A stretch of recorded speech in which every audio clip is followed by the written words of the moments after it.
Hello humans, it's time for a call out. Last night on Fox News, the washed-up sexual predator in a suit and tie known as Bill O'Reilly had some commentary on the Electoral College, saying that the only reason liberals want to get rid of the Electoral College is to, quote, take power away from the white establishment. Enough! For too long, the left has let conservatives shape the narrative around the liberal agenda.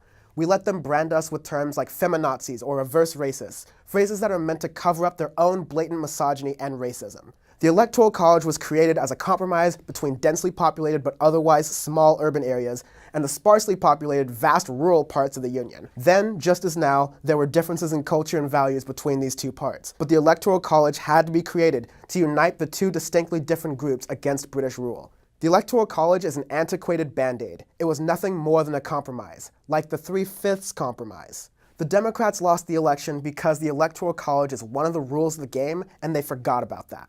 They didn't reach out enough to the struggling white working class in rural areas. That's something Democrats need to work on because losing against Donald Trump is an absolute failure, and that demands reflection and radical change within the Democratic Party. But, real talk, the Electoral College has overruled the wishes of the majority, something that doesn't happen in any other democracy on earth.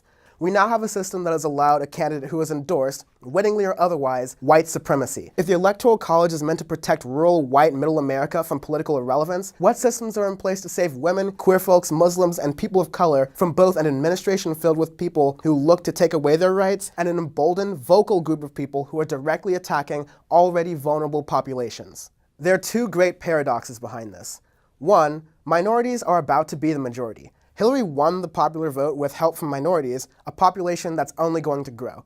Billo, you don't need to worry about the left bringing down the white establishment. It's going to happen faster than your old-ass audience can say Ovaltine.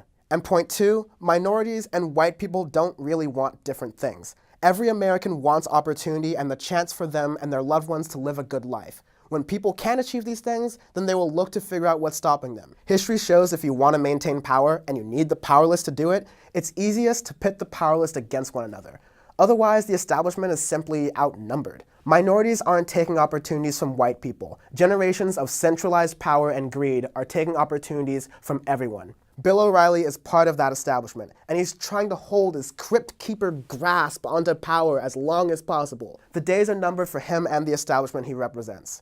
Don't let the powerful dictate who our enemies are. Stay woke, humans.